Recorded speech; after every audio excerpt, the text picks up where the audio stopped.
Hello, good day everyone. I wanted to share a video with everyone today. It's been a rough couple of days. I think there's a lot going on astrologically, there's a lot going on internally. Personally, I think we're all just kind of feeling the energies shifting, specifically going from the previous lunar year to the new lunar year. Shedding skin. So we have just left the snake year and we're entering into the fire horse. And I'm here in Vietnam, and so they celebrate the Lunar New Year for a whole week. And they say that officially it will begin whenever your birthday happens for that year. Collectively, it's already begun, but for you individually, it will start as soon as your birthday comes around. And my birthday is in March. And so I am feeling all of the energies of shedding old skin and having to essentially determine what my boundaries are. And it's been a process because when you think you've gotten it, something, the universe throws you a curveball.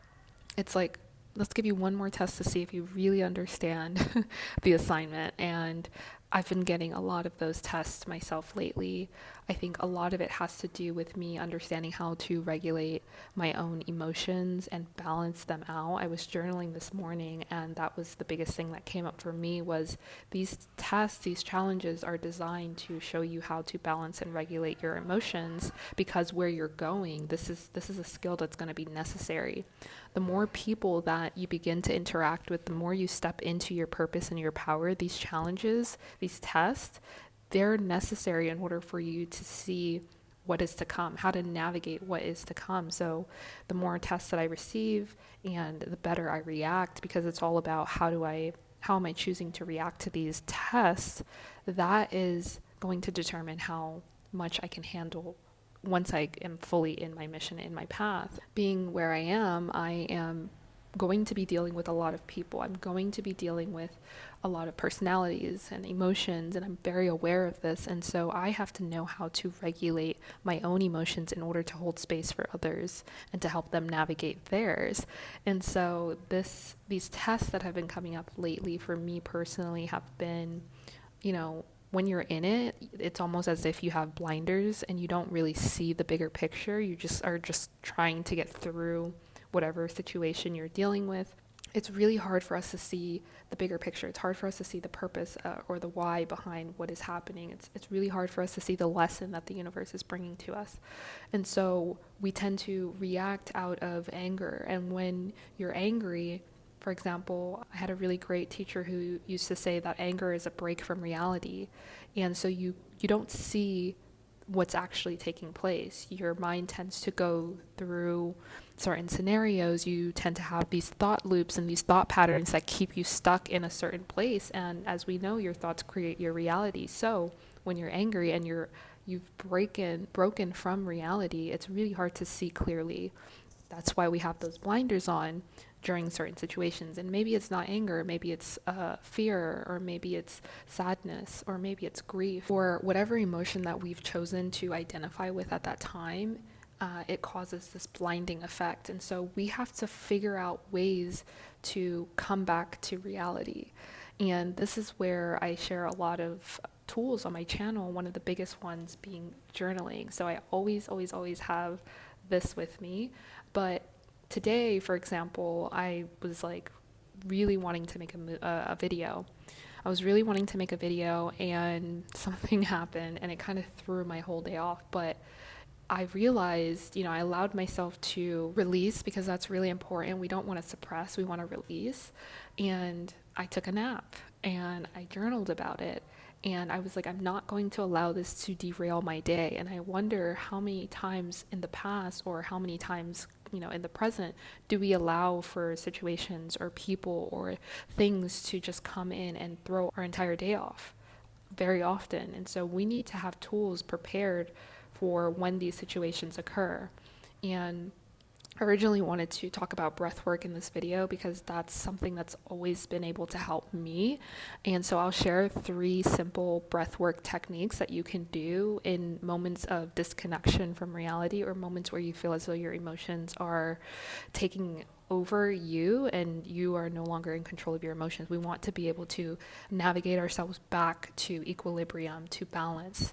So I'll share with you 3 breathwork techniques, and then I'll also share a few other tools that you can pull out of your toolbox in order to come back into alignment. This happens to us all the time. So we want to be able to react from a neutral space. And so these tools are going to help us to get back to neutrality.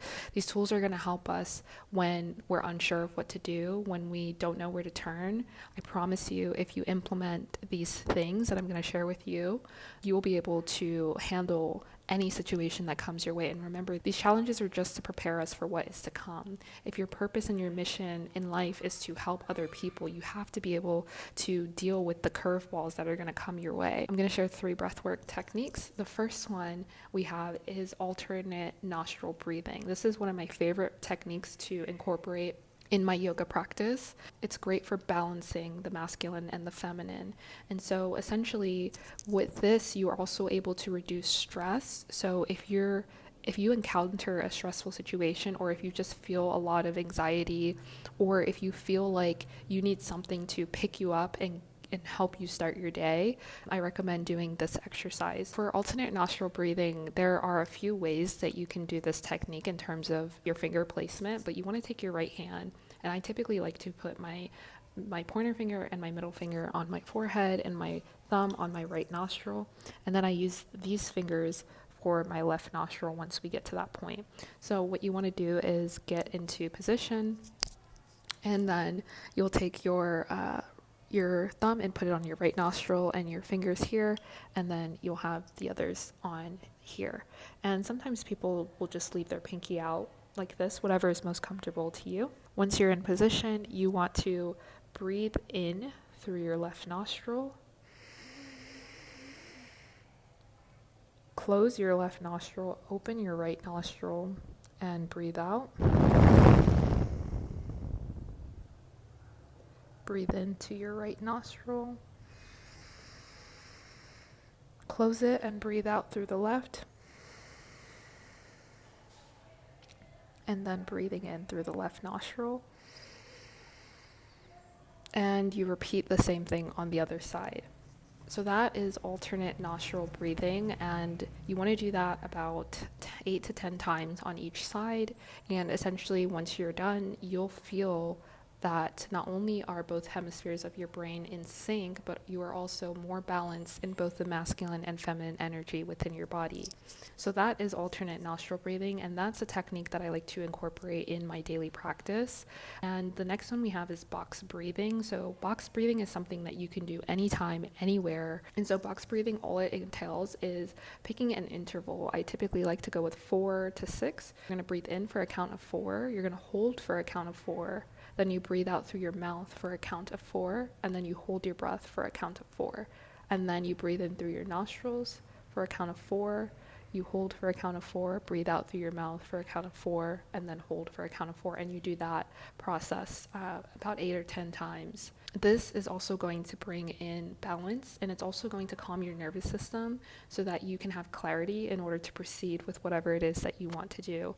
Next, we have fire breathing. This I recommend using maybe once a week. Fire breathing is going to essentially catapult you into another dimension, if you will. Fire breathing is used as a technique to help people in more extreme situations, but it can also create a lot of heat in the body and allow you to feel energized. And so I like to use this when I want motivation, or when I feel like I'm a little down and I need something to kind of bring me back up.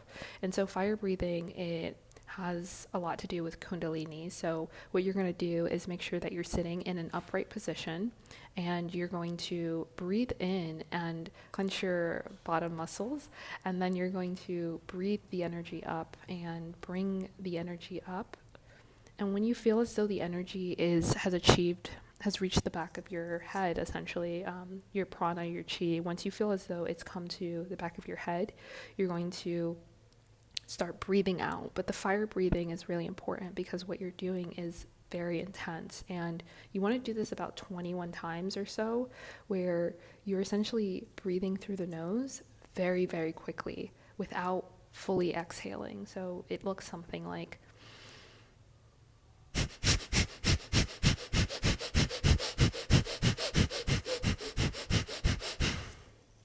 so you do that about 21 times and you do 3 reps of that.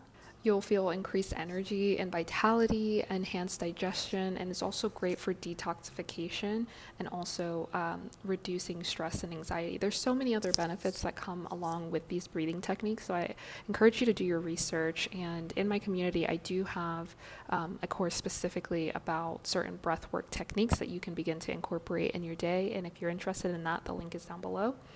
But those are 3 breathwork techniques that you can start using today to kind of help bring you back into equilibrium throughout your day.